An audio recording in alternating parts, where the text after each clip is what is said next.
क्या आयुर्वेद के पास कैंसर का कोई इलाज बताया गया है? वैसे कैंसर के हर स्टेज में Ayurveda has something to offer.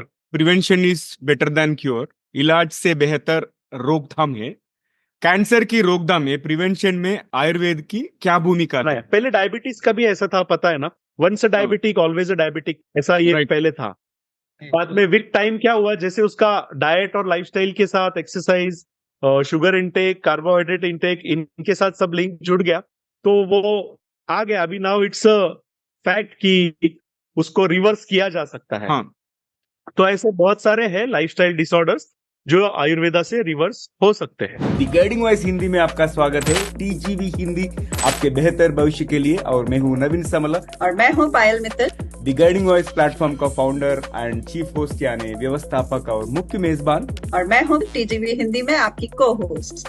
The guiding voice Hindi के माध्यम से हम इस दुनिया को कुछ बेहतर बनाना चाहते हैं। हम महत्वपूर्ण बातें करते हैं जिससे कि आपके जीवन और करियर को कुछ बेहतर बना सके।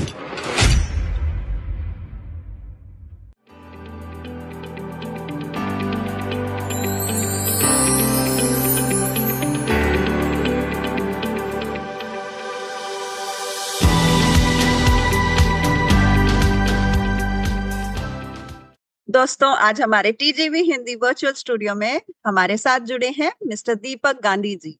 आज के topic, can Ayurveda cure cancer? क्या आयुर्वेद के पास कैंसर का इलाज है? इस बारे में बात करने से पहले हम अपने मेहमान दीपक जी के दिमाग में चलिए थोड़ी सी गुदगुदी करते हैं। Hello, I'm Steve Ahern, one of the judges of the Asia Podcast Awards. I'm interrupting this episode to let you know that you're listening to an award-winning podcast. This podcast won its category in the 2024 Podcast Awards, so you know you're listening to quality. Enjoy your listening experience, and congratulations to the team who created this award-winning podcast for you. ठीक है, पहला rapid fire round में enter करने से पहले मैं एक announcement देना चाहता हूँ।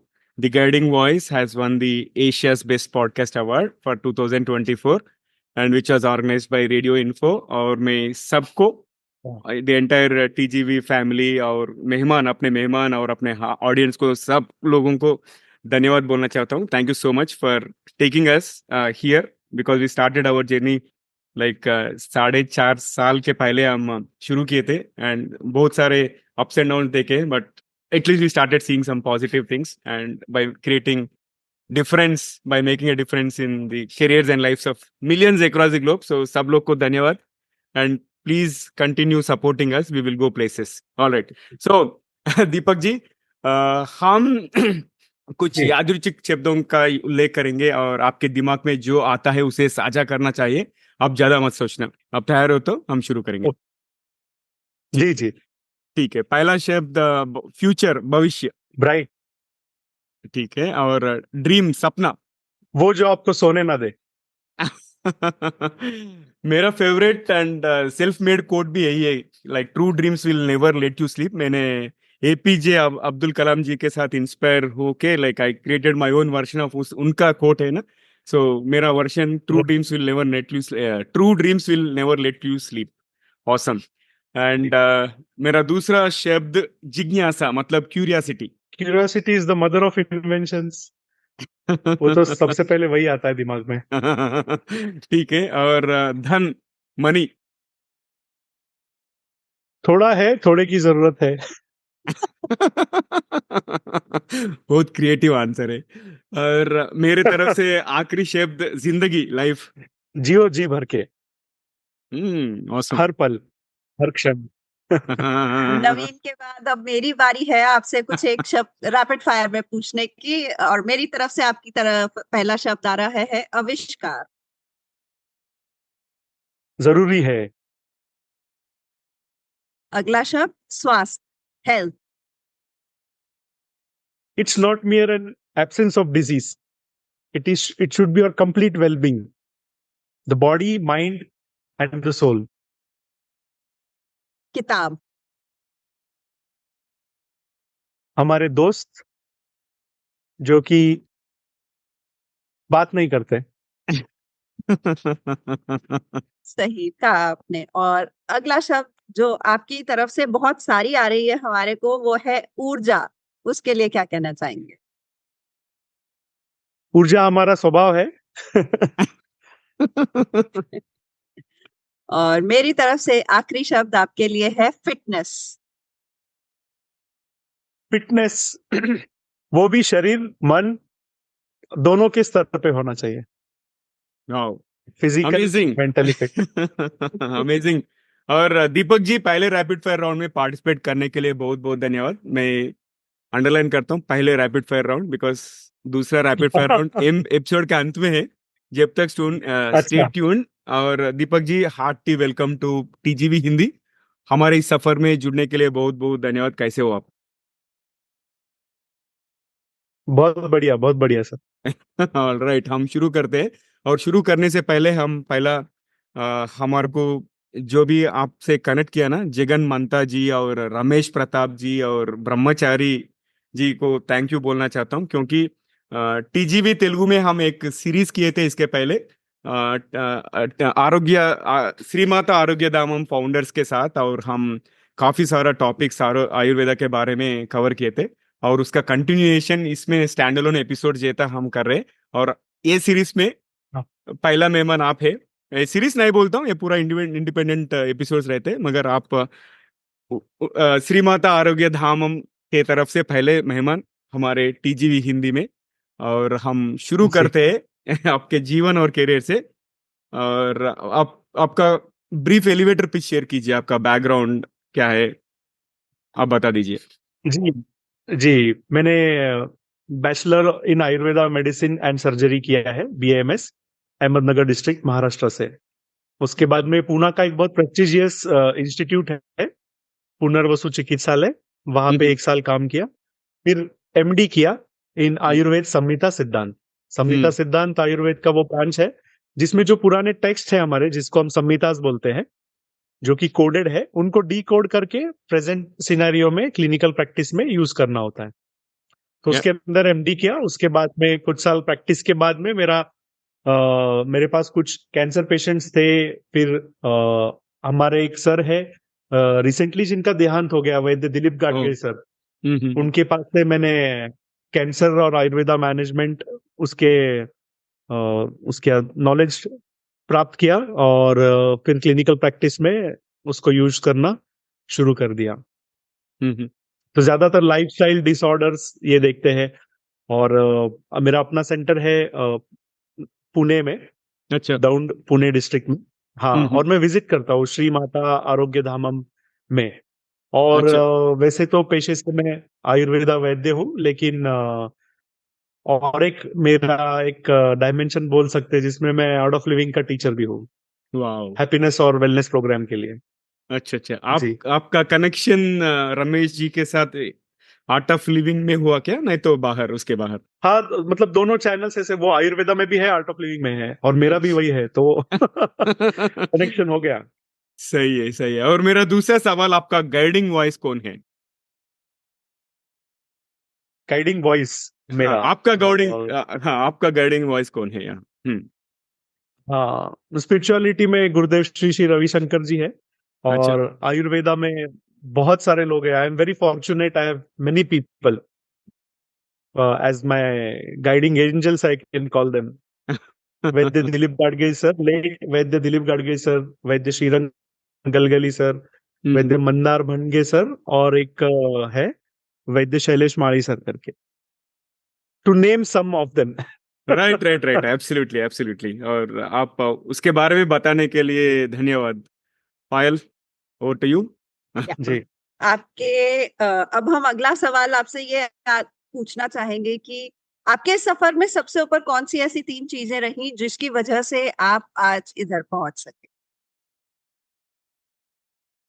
हाँ, सबसे पहले तो मेरा स्पिरिचुअल इनिशिएशन जो हुआ आर्ट ऑफ लिविंग में, वो एक था। दूसरा चीज, आयुर्वेद कॉलेज में मुझे ऐसे गुरु मिले जो कि those people who are walking their talk, जो सक्सेसफुल आयुर्वेद क्लिनिशियंस रहे और एकेडमिशियंस भी। तो वो लोग मुझे मिले, और लेट दिलीप गाडगिल सर, उनके पास मुझे सीखने का मौका मिला। ये तीनों चीजों के बदौलत मैं हम्म, आज जहां पर हूँ सो हूँ। हम्म। नहीं, ये तो बहुत मैं समझता हूँ कि हमारे को कोई ऐसा गुरु मिले जिसके वजह से हमें पाथ मिले और सोचने का वो थॉट प्रोसेस भी बदल सके। वो तो हम हमारा लक है। आप तो इस मामले में आप लकी लगते हो मुझे। आप इसके पहले बताए सो जवाब से मुझे ऐसा लगता है। और मेरा दूसरा सवाल है कि ये प्राचीन आयुर्वेद आज के आधुनिक युग में किस प्रकार प्रासंगिक है? Is it still relevant in today's era? Yeah this is a very nice question actually. Yeah it is still relevant, क्योंकि ये हजारों साल से ह्यूमैनिटी जिंदा है आयुर्वेद के बदौलत। और उसके जो प्रिंसिपल्स है they were like downloaded from the space, और जनरेशन टू जनरेशन वो आगे पास ऑन हुआ। अच्छा। और उसके जो मूलभूत सिद्धांत है उसमें कोई चेंजेस नहीं होने की संभावना है। सो वो त्रिकाल अबाधित है, जिसको बोलते हैं जो कल भी सही थे, आज भी है और परसों भी रहेंगे। तो वो बेसिक जो फाउंडेशन है अच्छा। आयुर्वेदा का, जो जिसमें कुछ थियरीज है कि बॉडी 5 एलिमेंट से बना है, और ये यूनिवर्स भी 5 एलिमेंट से बना है, जो हम कह सकते हैं स्ट्रक्चर खड़ा हुआ है। तो बेसिकली टूल्स है। अभी कोई नए डिजीजेस आते हैं तो हम उस टूल्स में, या हम कह सकते हैं उस प्लेटफॉर्म पे हम उसको बिठाने का कोशिश करते हैं। साइन सिम्टम्स रह सकते हैं, और जो भी टेक्स्ट में नॉलेज है वो उसके अंदर अप्लाई करते हैं और हमको रिजल्ट्स मिल जाता है। सो आज के डेट में तो बहुत ज्यादा रिलेवेंट है, क्योंकि मैक्सिमम डिसीजेस अभी जो है हम लोग बोलते हैं सब लाइफस्टाइल डिसऑर्डर्स है। तो Ayurveda is not मियर a treatment का साइंस नहीं है सिर्फ, right. It relates with both maintaining health. ये उसका पहला एम है, जिसको बोलते हैं स्वस्थस्य स्वास्थ्य रक्षणम। माने जो हेल्दी है उसका हेल्थ को प्रिजर्व करना, ये आयुर्वेदा का फर्स्ट एम है। और अच्छा। विकारस्य प्रशमनं च, बीमारी को ठीक करना, ये उसका सेकेंड है। तो अमेजिंग। हेल्थ बनाए रखने के लिए जो भी dietary guidelines, lifestyle guidelines, seasonal lifestyles है, इस सब का इन डिटेल और इन डेप्थ नॉलेज आयुर्वेद में है। सो it is most relevant I would say. तो इसका मतलब तो यही हुआ कि आज का आधुनिक युग वापस बैक टू बेसिक्स जाए तो आपको बहुत सारी अपनी जो प्रॉब्लम्स है उनका सवालों का आंसर मिल सकता है। जी बिल्कुल सही है, बिल्कुल सही है। और राइट। अब अगला आपसे मैं ये पूछना चाहूंगी, आज की जो मॉडर्न लाइफस्टाइल और लिविंग है उसने सबसे बड़ी चीज जो है कैंसर, उसको एक एक ऐसा ऐसा बीमारी बन गई है वो, जो शायद इतना नहीं सुनने में आती थी, लेकिन आज हर घर में या हर बहुत सारे लोग इस चीज से परेशान हैं और सफर कर रहे हैं। तो क्या आयुर्वेद के पास कैंसर का कोई इलाज बताया गया है आयुर्वेद? देखिए आयुर्वेद में ऐसे बहुत सारे इलनेसेस है जिनका नाम है, लेकिन कैंसर तो ये एक मॉडर्न टर्म है, तो उसका आयुर्वेद के बुक्स में कुछ डायरेक्ट रेफरेंस मिलने का कोई पॉसिबिलिटी नहीं है। पर हम अभी क्या करते हैं, जिस जो हमारे ग्रंथ है उसमें जो भी आचार्य है उन्होंने बता के रखा है कि जो जो ये तो इलनेसेस है इनका ट्रीटमेंट हमने बताया है। और कुछ ऐसे हैं जो आपको इसमें नहीं मिलेंगे, जिसको बोलते हैं अनुप्त व्याधि। तो उसमें हमको क्या करना है कि शरीर में कौन सा दोष बिगड़ा, किस कारण से बिगड़ा, वो बिगड़ा हुआ दोष कौन से टिश्यू में लॉज हुआ, और उसके कारण क्या सिम्टम्स हुए, ये देख के आपको ट्रीटमेंट करना है। तो उन्होंने गाइडलाइंस बता दिए हैं। फिर भी जो सीनियर, बहुत सारे सीनियर वैद्यस है कि जो अभी 60 70 80 साल के हैं और जिन्होंने लगभग 40 50 साल प्रैक्टिस की है, तो उनके अनुभव में ऐसा है कि कुछ 17 18 डिजीजेस है जिसके अंदर कैंसर को हम बिठा सकते हैं। मतलब 17 18 ऐसे एलिमेंट्स है, और हर पेशेंट का अलग आयुर्वेदिक डायग्नोसिस होना उसमें संभव है। जैसे कि कुछ क्षय में आते हैं, कुछ अर्श में आते हैं, कुछ अर्बुद में आते हैं, कुछ उदर, ऐसे कुछ बीमारियां हैं कि जिससे वो सिम्टम्स मेल खाते हैं, और फिर उनका ट्रीटमेंट हम करते हैं तो हमको वैसे अच्छा रिस्पॉन्स एक्सपेक्टेड मिल जाता है। फंडामेंटल्स पे हम ये देखते हैं फंडामेंटल्स जो भी है, कौन सा दोषा का इम्बैलेंस है, कौन से टिश्यू में है। तो जो भी नए डिजीजेस है, ऑटो इम्यून डिसऑर्डर्स है, कैंसर है, तो इन सबको हमको ट्रीटमेंट करने में बहुत आसानी मिल जाती है और क्लूज मिल जाते हैं ऐसे। अच्छा। और मैंने बहुत सारा कैंसर पेशेंट्स को इंटरव्यू किया था, एंड उन सब लोग बोलते हैं कि हाँ। कैंसर एक बड़ा स्कैम है। वो तो अलग सा डिस्कशन करना पड़ेगा वो टॉपिक के बारे में, मगर हम अगर ये डिस्कशन कन्फाइन करें तो आयुर्वेदा ट्रीटमेंट के बारे में, कैंसर के इलाज करते समय आयुर्वेद वैद्य किन कारकों पर विचार करते हैं, means what factors do you consider in Ayurveda? जी, सबसे पहले तो हम कॉज ढूंढने का कोशिश करते हैं, इंडिविजुअल अच्छा। Case to case.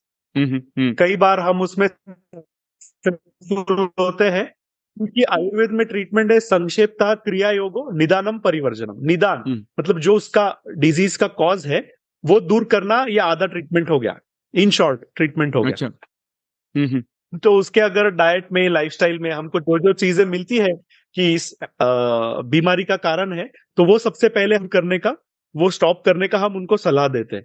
दूसरा हम देखते हैं दशविध परीक्षा, माने वो पेशेंट का शरीर किस प्रकार का है, मतलब प्रकृति का है, उसका जन्म किस स्थल में हुआ है, वो कैसे है, उसका डाइट क्या रहा है, हैबिट्स क्या रहे हैं, लाइफस्टाइल क्या रही है, उसके कौन से टिश्यू स्ट्रांग है, कौन से टिश्यूज वीक है, और प्रेजेंट सिनेरियो में उसके शरीर के कौन से भाग में बिगाड़ है। ये चीजें हम देख के अकॉर्डिंगली फिर ट्रीटमेंट करते हैं।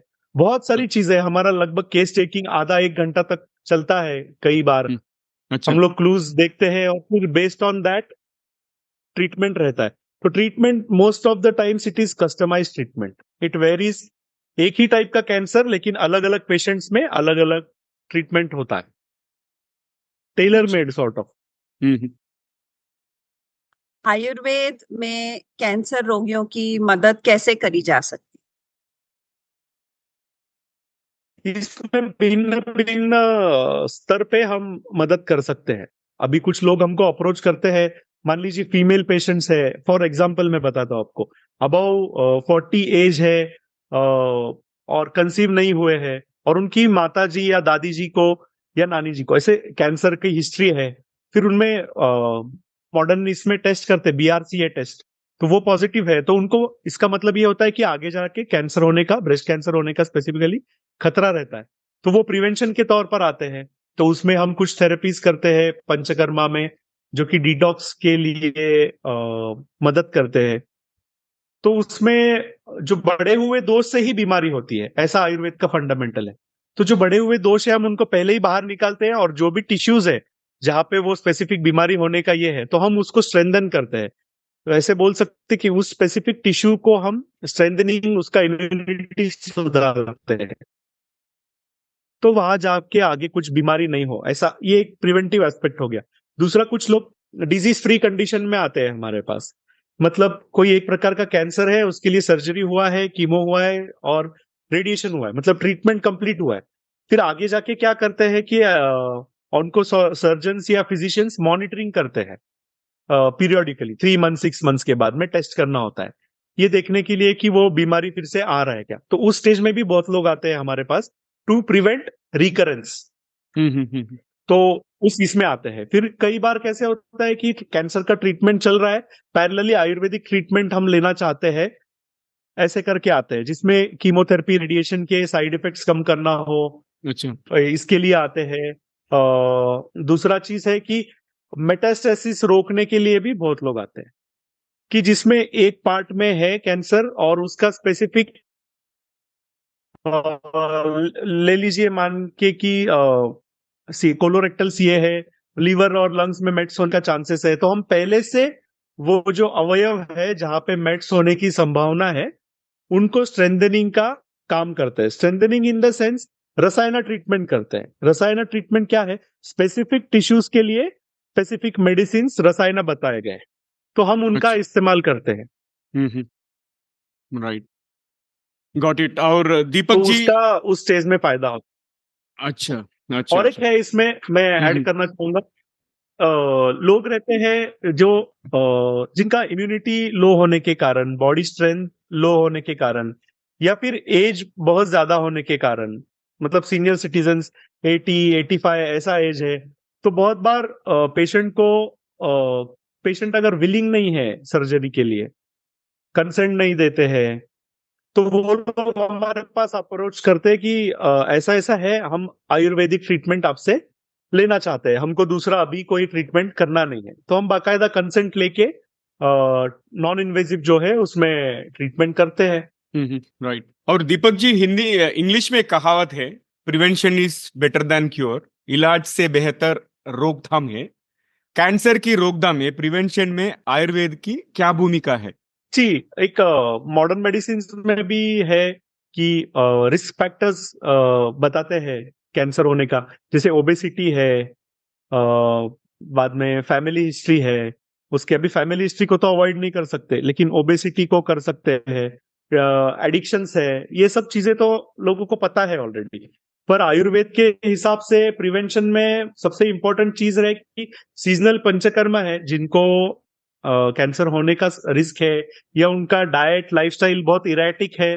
जैसे हम लोग जानते हैं अभी sleep deprivation is a risk factor for cancer, ऐसा बोल सकते हैं। उसके ऊपर बहुत सारा रिसर्च है, और सॉर्ट ऑफ प्रूवन बोल सकते हैं उसको। अच्छा।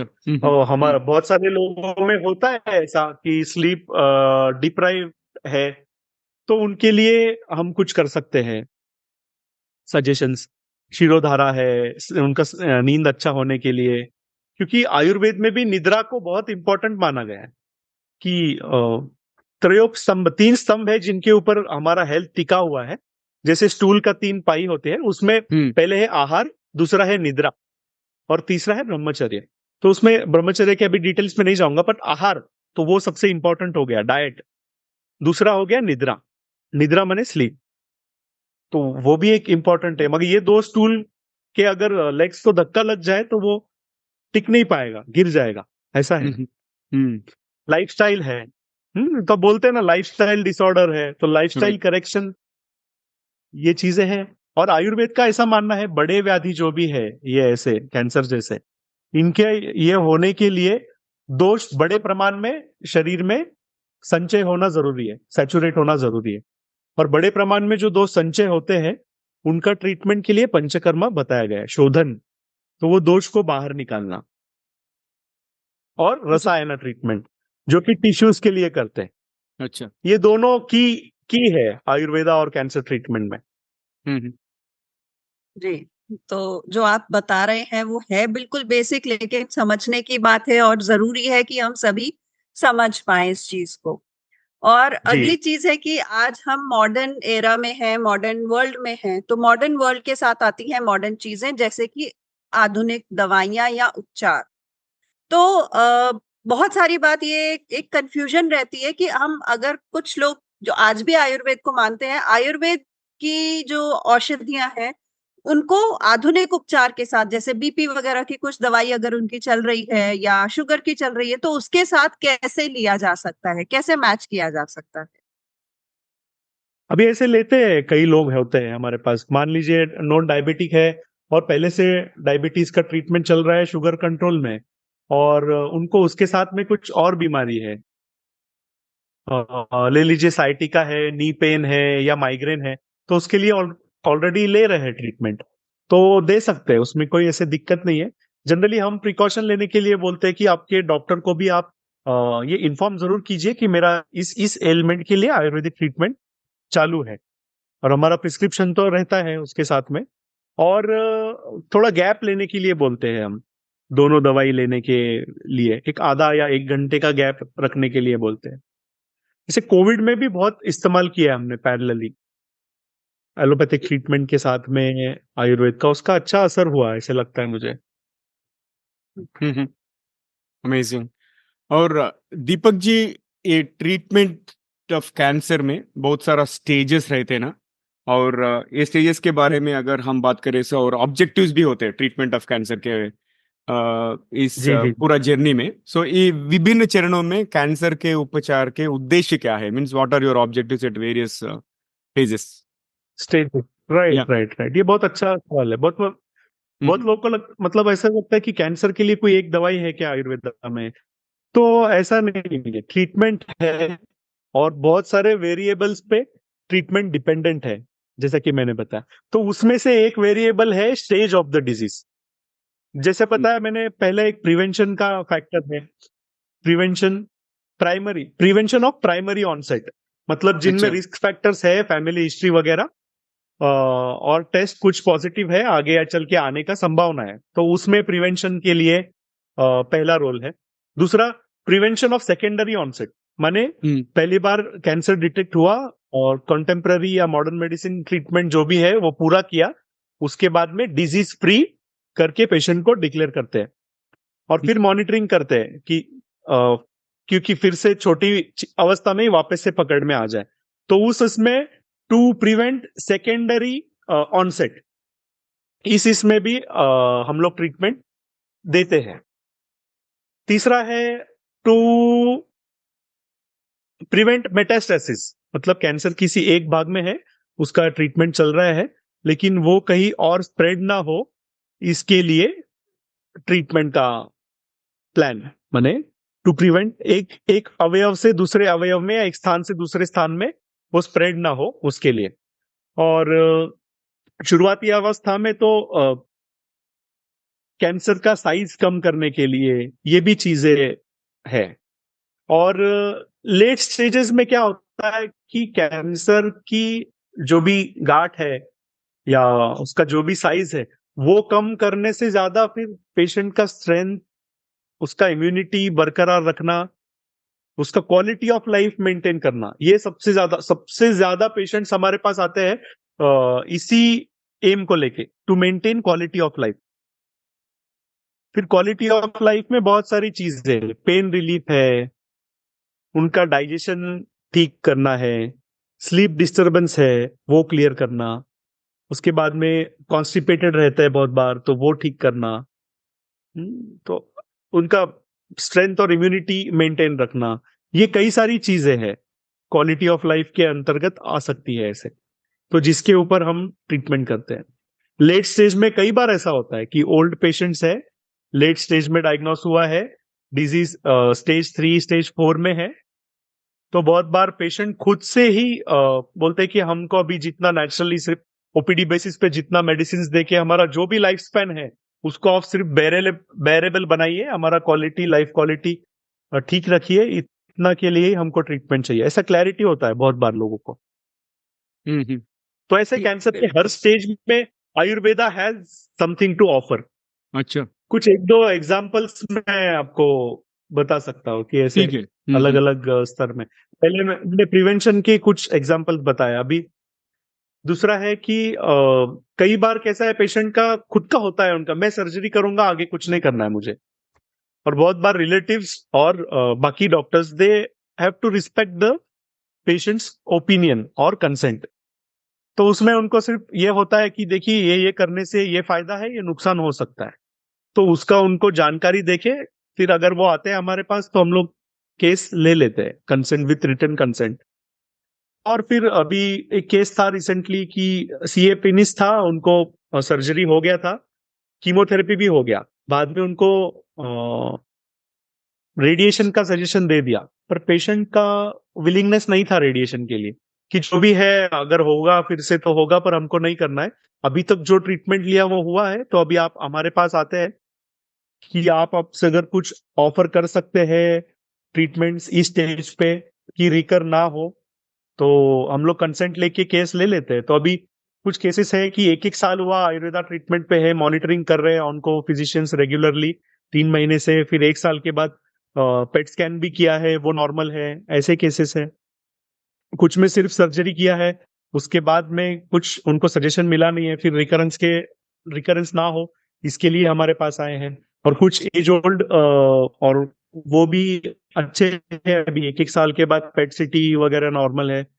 कुछ एज ओल्ड पेशेंट्स है जो मान लीजिए ओरल कैंसर है, जिनके लिए सर्जरी बताया गया है, वो मैंडिबल वगैरह में स्प्रेड हुआ है, तो सर्जरी में पूरा जो है एक्सीजन होगा, तो एज ओल्ड में नहीं होते हैं, या फिजिकल फिटनेस भी नहीं होता है बहुत बार पेशेंट का करने का, तो बोलते जो भी है हमारा लाइफ स्पैन बस ठीक से रहे। तो ऐसे केसेस भी हमारे पास हुए हैं जिन्होंने 1-1.5 साल सिर्फ आयुर्वेदा ट्रीटमेंट लिया है उसके, और आखिर तक उनका हेल्थ सही रहा है। मतलब खाना मुंह से खाना, वो डाइजेस्ट करना, मोशन पास करना, स्लीप अच्छे से होना, ज्यादा पेन नहीं होना, ये सब चीजों के साथ है ऐसा। तो कई ऐसे इसमें आयुर्वेदा के पास बहुत सारी चीजें हैं ऑफर करने के लिए। हम्म। तो अगला शायद क्वेश्चन उन्हीं के लोगों के लिए रहेगा। एक तो मैं ये पूछना चाहती हूँ कि क्योंकि आयुर्वेद एक बहुत पुरानी पद्धति है जिसको हम एक इलाज का तरीका है, तो किस तरीके के मरीज आपके पास आते हैं और आपके पास किन किन चीजों को ऑफर करने के लिए, किन बीमारियों को ऑफर करने के लिए, ताकि आज हमारा जो पॉडकास्ट सुने उन्हें पता लगे कि इस बीमारी का इलाज भी है हमारे आयुर्वेदा में और उन्हें सिर्फ दवाइयां खाने की जरूरत नहीं है। जी। बहुत सारी इलनेसेस है। तो ब्रॉड स्पेक्ट्रम में देखा जाए तो ज्यादातर डिजीज जो हमारे पास आते हैं दो फॉल अंडर लाइफस्टाइल डिसऑर्डर्स, और कुछ मात्रा में रिकरेंट इन्फेक्शंस हो रहे हैं अगर तो भी पेशेंट आते हैं। एक्यूट इन्फेक्शंस में लोग एंटीबायोटिक्स लेते हैं, स्वस्थ हो जाते हैं। पर अगर कई बार बार बार हो रहा है, मान लो recurrent upper respiratory tract infections है, तो भी लोग उस अवस्था में आते हैं हमारे पास कि ये है। और बाकी तो लाइफस्टाइल डिसऑर्डर्स में आती है, डायबिटीज रिवर्सल के लिए आते हैं कई लोग, ओबेसिटी के लिए आते हैं, वेट लॉस के लिए आते हैं। दूसरा डीजनरेटिव डिसऑर्डर्स जो भी है, नी पेन है, साइटिका है, स्लिप डिस्क है, इनके लिए आते हैं। और डायबिटीज के जो भी कॉम्प्लिकेशंस है उनके लिए भी आते हैं। और कैंसर के तो है ही, कैंसर के हर इसमें लोग अप्रोच करते हैं प्रिवेंशन के लिए। एलोपैथिक ट्रीटमेंट चल रहा है, उसके साथ में आयुर्वेदा ट्रीटमेंट लेते हैं कई बार। ऐसे सब इसमें आते हैं लोग। और अवस्था मैंने बता दी आपको, फर्स्ट स्टेज, सेकंड स्टेज जो भी है, आई थिंक उसमें काफी सारा ये चीजें आंसर हो गया ऑलरेडी। जी। तो आयुर्वेद के पास इलाज है और हमको सिर्फ बिलीव करने की जरूरत है। बहुत ही बढ़िया कॉन्वर्सेशन जा रहा है आपके साथ इस आयुर्वेद की नॉलेज के ऊपर मैं बोलूंगी। और अब समय आ गया है नए हमारे अगले रैपिड फायर क्वेश्चन का। तो यहाँ पर हम आपसे पूछेंगे और आपके दिमाग में जो भी आए बहुत ही जल्द उसका आंसर दीजिएगा। पहला सवाल मेरी तरफ से कि आपके पास एक विशाल जाइजेंटिक बोर्ड, बिल बोर्ड हो सकता है जिसपे कुछ लिखा हो आपकी तरफ से, तो वो क्या होगा? यही होगा कि health is the most precious thing and save it at any cost and give it the first priority. स्वस्थ बहुत कीमती क्योंकि ना चीज है। बहुत अच्छा, हमारे यहाँ पे एक बहुत अच्छा सेइंग है आयुर्वेदा में कि धर्मार्थ काम मोक्षा नाम आरोग्यम मूलम उत्तमम। मतलब आपको धर्म, अर्थ, काम या मोक्ष, ये जो चारों पुरुषार्थ है ये अचीव करना है, जो कि सम अप करके है। हमको जो भी चाहिए it falls under this four. तो ये जो भी अचीव करना है तो इसका बेस है, प्री रिक्विजिट है या एलिजिबिलिटी क्राइटेरिया है कि हेल्थ, गुड हेल्थ के साथ आप ये सब अचीव कर सकते हैं। सो उसको आउटमोस्ट इंपॉर्टेंस देना है, फिजिकल, मेंटल, स्पिरिचुअल सभी हेल्थ। राइट। नहीं, बहुत बढ़िया बात बताई आपने। और मेरा दूसरा सवाल थोड़ा नॉटी है। यदि आपको किसी सेलिब्रिटी के साथ डेट करना तो वह कौन होगा और क्यों? हाँ घर पे लेंगे नहीं अभी मेरी जो फेवरेट एक्ट्रेस है वो है माधुरी दीक्षित। तो उनके साथ अगर कॉफी पीने का मौका मिलता है तो बहुत बढ़िया है तो I'll add to it कि श्री मिस्टर नेने भी आकर के फिर आपके साथ कहेंगे कि मैं भी डॉक्टर हूँ, चलिए आइए हम आप बैठ के कॉफी कोई दिक्कत नहीं है फैमिली गेट टुगेदर होता है, कोई दिक्कत नहीं है और मिसेस दीपक गांधी भी जैन होगा देन। वो सब फैमिली गेट टुगेदर में तो सभी ज्वाइन हो जाएंगे सही है, सही है। और हमको भी कॉफी पीना है तो कोई हर्ज नहीं होना चाहिए जी। और अगला अगला आपसे पूछना चाहेंगे कि अगर एक दिन के लिए आपको एक नियम बनाने का मौका मिले जिसे सभी को मानना होगा बाय एनी एनी चांस, तो आप क्या नियम बनाएंगे?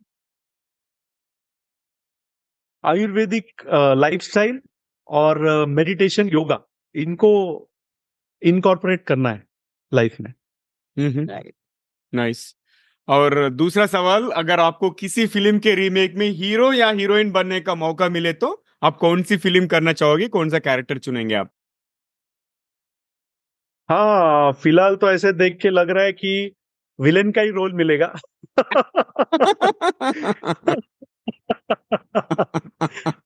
अ, नाना स्पॉट जी का कोई भी रोल कर लेंगे हम। और आगे बढ़ते हुए आपसे अगला क्वेश्चन हम पूछना चाहेंगे कि एक दिन अगर आपको अपना किसी के साथ जीवन स्वैप करना पड़े, बदलना पड़े, तो वो कौन होगा और क्यों? कोई भी सेलिब्रिटी करके देख सकते हैं, कोई भी सिने स्टार कोई के भी साथ। Scene star. ओके, ठीक है, ठीक है, फेयर एनफ।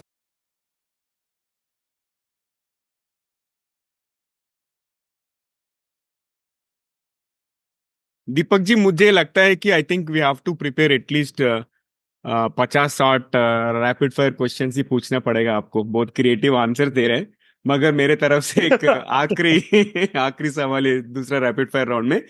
अगर आपको किसी फैंटेसी गैजेट यानी आधुनिक यंत्र को इन्वेंट करना, तो वो क्या होगा? नहीं तो आप कौन सा फैंटेसी गैजेट देखना चाहोगे? वो टाइम ट्रैवल वाला, या फिर वो जो पुराने अपने सीरियल्स होते हैं जिसमें हम देखते हैं ना कि वो ऋषि मुनि यहाँ से गायब होके तुरंत उस लोक में, उधर से गायब होके तुरंत वहां पे, वैसा ट्रैवल का कुछ बनता है तो बहुत सही रहेगा। अच्छा, अच्छा, अच्छा। या सही ट्रैवलिंग है। टाइम कुछ रहेगा हाँ, नहीं। टाइम मशीन तो हमारे, टाइम मशीन। हाँ, हमारे हाँ, इंग्लिश मेहमान कम से कम 90% ना, they choose time machine. I think everybody time is machine. Curious. Right. और आप दूसरा rapid time fire round machine में तो है पार्ट, ठीक है, ठीक है, कंटिन्यू कीजिए। ही। उसमें ऐसा ना कि अभी यहाँ पे हूं मैं, अभी मैंने सोचा था बैंगलोर जाना है तो तुरंत वहां पे होना चाहिए। अच्छा, वो तो फिर डोरेमोन डोर बन जाएगा वो। वो टेलीपोर्ट। हाँ, हाँ, डोरेमोन, आप देखे क्या डोरेमोन कार्टून? उसमें एनीवेयर डोर रहता एंड क्विकली, थोड़े हाँ, वो वन ऑफ माय फेवरेट बाहर कार्टून से चले कैरेक्टर्स है। हाँ, बाहर से चले चले जाता। जाते। राइट। एक्सीलेंट। और आप दूसरे रैपिड फायर राउंड में भी पार्टिसिपेट करने के लिए बहुत बहुत धन्यवाद। एंड ओवर टू यू, पायल। या तो दीपक जी, हमारे आज के टाइम में बहुत सारे लोग एलोपैथिक दवाइयां खाते हुए परेशान हो जाते हैं और उसके साइड इफेक्ट्स भी हम सभी देखते हैं। तो आखिर का एक सवाल यही है कि एलोपैथिक से आयुर्वेदिक उपचार अपनाने की योजना बना रहे लोग जो शिफ्ट करना चाहते हैं, उनके लिए आपकी क्या सलाह है और कैसे वो ये कर सकते हैं? देखिए, जो लाइफस्टाइल डिसऑर्डर्स है या क्रोनिक एलिमेंट्स है, तो कई बार ऐसा होता है कि एक साइंस में मान लो उसका आंसर नहीं है, या एक दवाई है जो जिंदगी भर खाने का सजेशन मिल सकता है। बहुत सारे ऑटो इम्यून डिसऑर्डर्स होते हैं, या क्रोनिक डिसऑर्डर्स है काफी सारे, सोरियासिस है, या ऐसे जो भी बीमारियां हैं जिनको लंबे समय तक या जिंदगी भर दवाई खाने का सलाह कहीं मिला है, तो एक बार आयुर्वेदा ओपिनियन लेना चाहिए। किसी अच्छे वैद्य जी से जाके मिलेंगे और उनसे कंसल्टेशन करेंगे कि इसका कुछ है क्या। तो हो सकता है कई बार पंचकर्मा और कुछ लंबा आयुर्वेदा ट्रीटमेंट के साथ वो डिजीज रिवर्स होने का संभावना है, तो वैसा सजेशन मिलता है तो करना चाहिए। अपने मन से कहीं पे कुछ रेमेडी देख के या हाफ नॉलेज के साथ ये बिल्कुल भी हम सजेस्ट नहीं करते हैं। और कोई भी एक ट्रीटमेंट बंद करके शुरू करना है तो उसमें दोनों डॉक्टर्स जो है, जहां से अभी ले रहे हैं और जहां से प्लान कर रहे हैं लेने का, वो दोनों को सभी चीजें इन्फॉर्म करके और उनके सजेशन के साथ में लेना चाहिए। क्रॉस पैथी ओपिनियन लेना चाहिए। अच्छा। इसका हम समर्थन करते हैं कि मान लो यहाँ पे Right. एक है कि नहीं नहीं ये होगा नहीं, इट इज इनक्यूरेबल, या फिर ये दवाई आपको जिंदगी भर खाना है। पहले डायबिटीज का भी ऐसा था, पता है ना, once a diabetic always a diabetic, ऐसा ये Right. पहले था। बाद में विद टाइम क्या हुआ, जैसे उसका डाइट और लाइफस्टाइल के साथ exercise, sugar intake, carbohydrate intake, इनके साथ सब लिंक जुड़ गया, तो वो आ गया। अभी नाउ इट्स अ फैक्ट कि उसको रिवर्स किया जा सकता है। हाँ। तो ऐसे बहुत सारे हैं लाइफस्टाइल डिसऑर्डर्स जो आयुर्वेदा से रिवर्स हो सकते हैं, राइट। तो उस हिसाब से करना चाहिए। Perfect, perfect. और आपने बताया कि क्रॉस पति ट्रीटमेंट जो लोग को अगर समझ में नहीं आया तो इट इज, हाँ, ओपिनियन लेना चाहिए, और राइट। ट्रीटमेंट हमेशा क्वालिफाइड वैद्यस के पास से ही लेना चाहिए। अभी बहुत बार ऐसे ही लोग होते हैं, ऐसे सुना है ये अच्छा है, ऐसा करके ये बंद कर देता हूँ दवाई, ये मार्केट से ये लेता हूँ, या ऑनलाइन ऑर्डर कर देता हूँ, ये सब हम सजेस्ट नहीं करते हैं। Right, right. और क्रॉस It पति has to be ट्रीटमेंट के, please continue. it has to be with proper consultation only. Okay, got it. और क्रॉस पति के ट्रीटमेंट के बारे में मैं थोड़ा एलाबोरेट करना चाहता हूँ कि like you are referring to Ayurveda versus homeopathy versus allopathy. मेरा अंडरस्टैंडिंग सही है क्या?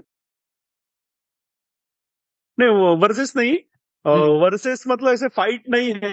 हाँ, ये सबका अल्टीमेटली एम क्या है, achieve Curing. Health, to cure अच्छा। डिसीजेस, टू हाँ, मेंटेन, ऐसा।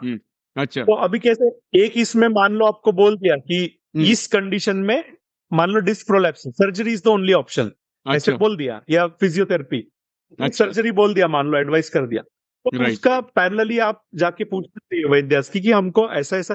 कोई डॉक्टर ऐसे जानबूझ के गलत सलाह नहीं देते हैं, वो अपने अपने जो भी नॉलेज सिस्टम है उसके उसके ऊपर बेस्ड उनका बेस्ट सजेशन हमारे सामने रखते हैं। तो दूसरे शास्त्र में भी हमको देखना चाहिए कि इनके पास कुछ इसके लिए उपाय है क्या, अच्छा। तो और उस हिसाब से करना चाहिए। So it is not versus but complement, इसका इसमें से बेस्ट कॉम्प्लीमेंट, मिले। हाँ, right, awesome. Thank you for right. Clarification. हाँ। सर, बड़ा डिसीजन कोई भी लेने से पहले हमें और शास्त्र में भी झांक के देखना चाहिए, अच्छा। उनके जानकारों के पास जाकर कि इसमें कुछ सोल्यूशन, इससे बेटर सोल्यूशन है क्या, ऐसे करके करना चाहिए। राइट। अभी तो क्लियर है। और दीपक जी, यहीं पर हम समाप्त करते हैं आज का कॉन्वर्सेशन। और आज हमारे साथ जुड़ने के लिए बहुत बहुत धन्यवाद।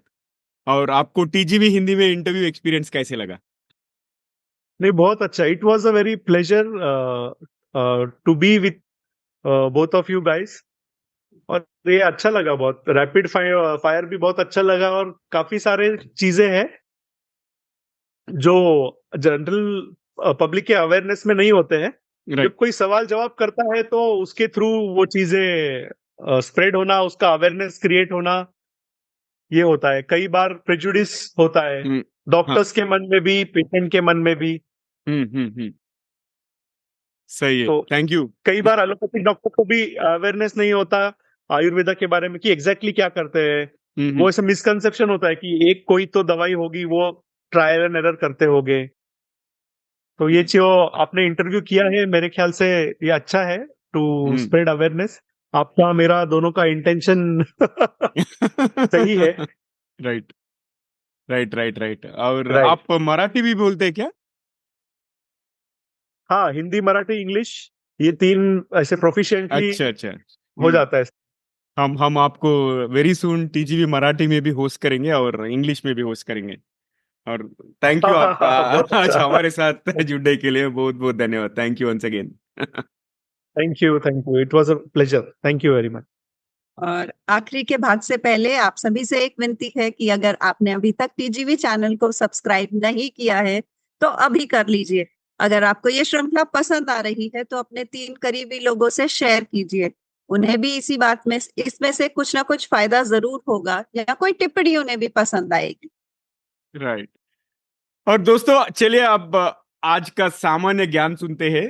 डॉक्टर दीपक गांधी जी ने रसायन थेरेपी के बारे में थोड़ा बहुत इंफॉर्मेशन बताए और हमने सोचा कि रसायन थेरेपी के बारे में बात करें और आयुर्वेदा और क्रोनोबायोलॉजी के बारे में बात करें। और मैं रसायन थेरेपी के बारे में बात करूंगा कि आयुर्वेद में रसायन थेरेपी नामक एक शाखा मतलब एक ब्रांच शामिल है जो कायाकल्प और एंटी एजिंग पर केंद्रित है। और रसायन प्रदाओं का उद्देश्य जड़ी बूटियों, आहार प्रदाओं और विशिष्ट जीवन शैली में बदलावों के माध्यम से दीर्घायु, स्मृति, बुद्धि और समग्र जीवन शक्ति को बढ़ाना है। और यह अवधारणा एंटी एजिंग और कल्याण के आधुनिक विचारों के समान है, लेकिन एक समग्र दृष्टिकोण के साथ जो शारीरिक, मानसिक और आध्यात्मिक स्वास्थ्य को एकीकृत करता है। और आयुर्वेद आधुनिक क्रोनोबायोलॉजी के समान है। प्राकृतिक चक्रों के साथ दैनिक गतिविधियों को अलाइन करने के महत्व को बताता है, एक सार करने के महत्व को पहचानता है ये आयुर्वेद हमारा। आयुर्वेद में दिनचर्या, जिसे हम दैनिक दिनचर्या की अवधारणा सुझाव देती है कि शरीर और दिमाग में संतुलन बनाए रखने के लिए सही समय पे जागना, खाना, सोना जैसी हमारी इंपॉर्टेंट विशिष्ट गतिविधियां निश्चित समय पर की जानी चाहिए। यह उस चीज से मेल खाता है जिसे आज हम आधुनिक विज्ञान में सिरकैडियन लय के रूप में, सिरकैडियन रिदम के रूप में पहचानते हैं, बोलते हैं, जानते हैं, जो शरीर की जैविक घड़ी के बारे में आयुर्वेद की गहरी समझ को दर्शाता है। तो आयुर्वेद भले ही पुराना हो, लेकिन आज भी उतना ही महत्व रखता है in modern day lifestyle and era. Awesome. और तो आज के लिए यहीं पर हमारा एपिसोड समाप्त करते हैं। और दोस्तों, टीजीवी हिंदी में ट्यून करने के लिए बहुत बहुत धन्यवाद। और अगर आप कोई प्रतिक्रिया, सजेशन या आप किसी को हमारे यहाँ पर मेहमान देखना चाहते हैं तो हमें जरूर ईमेल करिए। धन्यवाद और नमस्ते। और मैं हूं नवीन समला, आपकी हमसफर, और यही उम्मीद है कि हमारी ये कोशिश कई लोगों के जिंदगी में कुछ अमूल्य बातें पहुंचाए। तो अगले बार तक एक लिए नमस्ते और धन्यवाद। दोस्तों, फिर से दूसरे एपिसोड में और एक मेहमान के साथ मिलेंगे। जब तक take care, love you all, bye bye.